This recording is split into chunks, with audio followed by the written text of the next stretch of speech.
Hmm. Tapos, geometry. Ay, wait. Double check. Mhm. Okay, tama. Tapos, geometry. Yung design modeler. Ay, okay.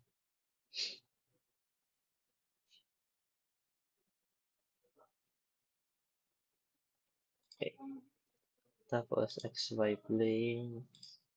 Face. Wala. Tapos, sketch. Rectangle. Ang tip makita. Nandito.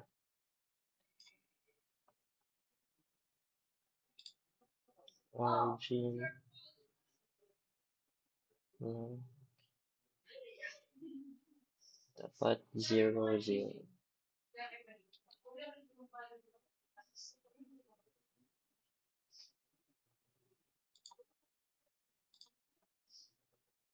Generate.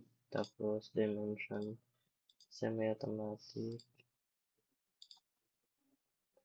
Tapos,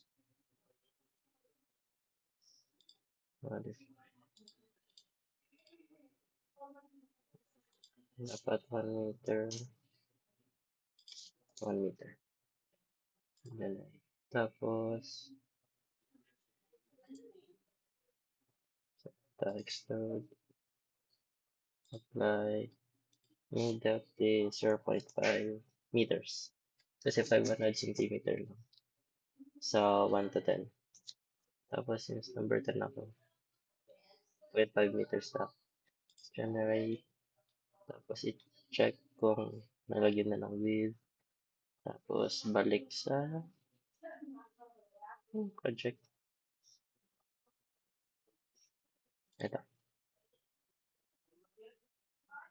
Model. Edit. Check na yung geometry. Sabihin, okay na yung nagawa.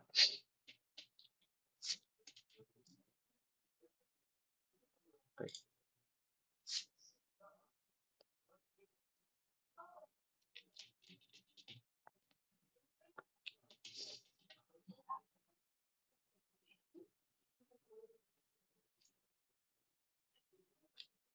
Hmm.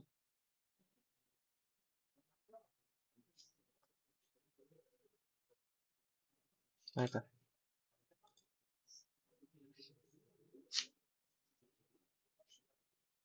Oh, paano?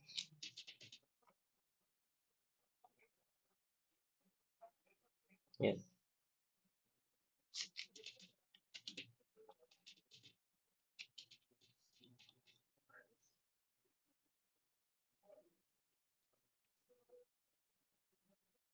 Tapos, geometry. Mesh. Okay, double check, double check. Steady state, insert, temperature. Ito. And apply. Select yung face na to. And then apply 100. Tapos, isa pa. Ito naman sa kabila. Apply. Apply.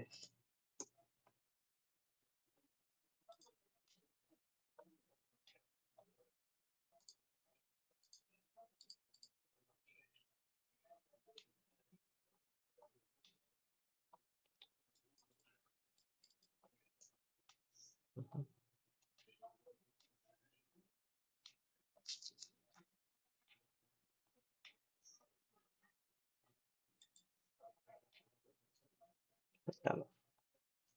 Tapos, solution, insert, thermal, temperature.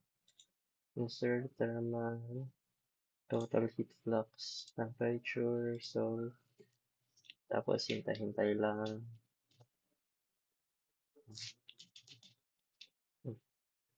Okay.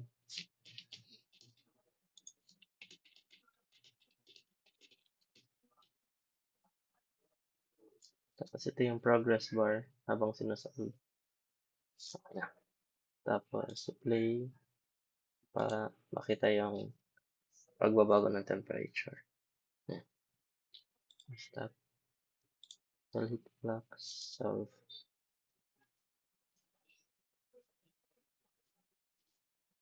bale, yung total heat flux niya daw is 9,075. Check sa manual.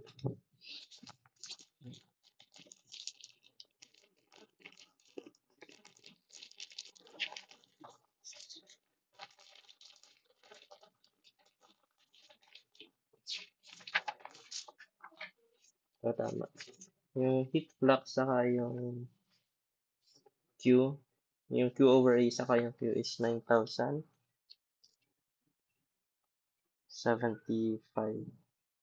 Tapos isa din 9,075.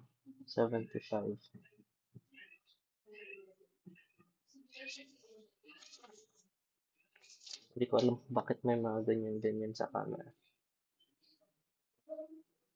Tapos, baka ba ito? Tapos, solution. Yung preview, okay. Mas makikita na yung dito. Itong 0.7 na sa pag-zoom lang naman yan. Iisin ko na lang mamaya.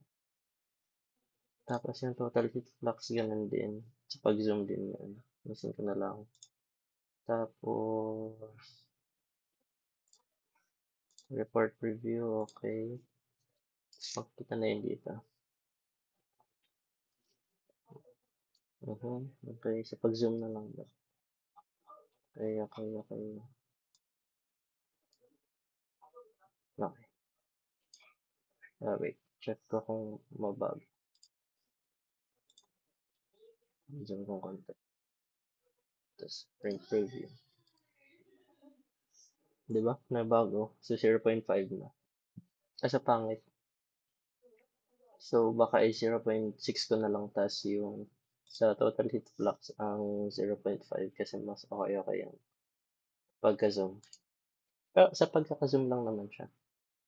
Yung thickness ng material is same pa rin naman. So, yun na. Tapos na. Bye!